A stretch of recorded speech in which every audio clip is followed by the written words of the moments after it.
გონიოს ყოფილი მეურნეობის ტერიტორიაზე სადავო მიწების საკუთრებაში გადაცემის საკითხსა და ისტორიული მიწების ფართობების გასხვისებაზე იმსჯელეს აჭარის ფინანსთა და ეკონომიკის სამინისტროში. შერეულმა სამთავრობო კომისიამ საკითხზე გონიოს მცხოვრებლებთან ერთად ისაუბრა და მათ მიერ წამოყენებული ინიციატივები განიხილა. ამ დროისათვის კომისია სულ 406 განაცხადზე მუშაობს, რომელთაგან 307 გაუქმებულ საკუთრებას ეხება. ასერთ აპლიკანტს კი საკუთრების დამადასტურებელი არანაირი დოკუმენტაცია არ გააჩნია. დღეს მოქალაქეების მოთხოვნით კომისიამ განსახილველად დამატებით 7 მოქალაქის განაცხადი მიიღო. ამ დროისათვის კომისიის წევრები და მოქალაქეები კულტურული ძეგლი ვიზუალურ დაცვას ამ მხარესთან ვერ თანხმდებიან, რომელიც 500 მეტრიან რადიუსს მოიცავს.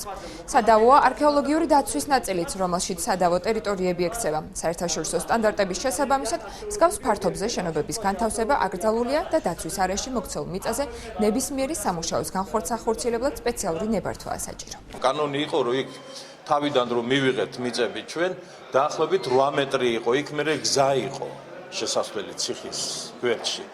ხო და იქედაც კიდე 10-12 მეტრზე იყო ლაპარაკი. დანაპირები ისე იყო ჩვენზე გონიოს მეურნეობის ყოფილი მეურნეობის მაცხოვრებლებზე, რომ მაისის ბოლოს უნდა გარკვეული უმრავლესობას უნდა მიეღო მიწის ნაკვეთები.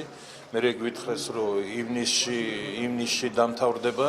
ეხლა თუ რა არის, იცი, რაღაც საკითხების ისე თუ წამოვიჭრება ისეთი რაღაცა გაურკვეველი საკითხები, ეს გაგრძელდება და გაგრძელდება. კულტურული მემკვიდრეობის ძეგლთან დაკავშირებით ბუნებრივია, მე არ მაქვს ამის ილუზია და არც ერთ კომისიის წევს არ აქვს ამის ილუზია, რომ ამის შესახებ რაიმე გადაწყვეტილება იქნება მიღებული ისეთი, რომელიც ხელყოფს ამის გასხვისება აკრძალულია და ბუნებრივია ეს არ გასხვდება. რაც შეეხება დარჩენილ ნაწილს, ანუ ის რაც სავარაუდოდ არქეოლოგიური დაცვის ზონაშია, აქ გასხვისება არ გზალავს კანონი.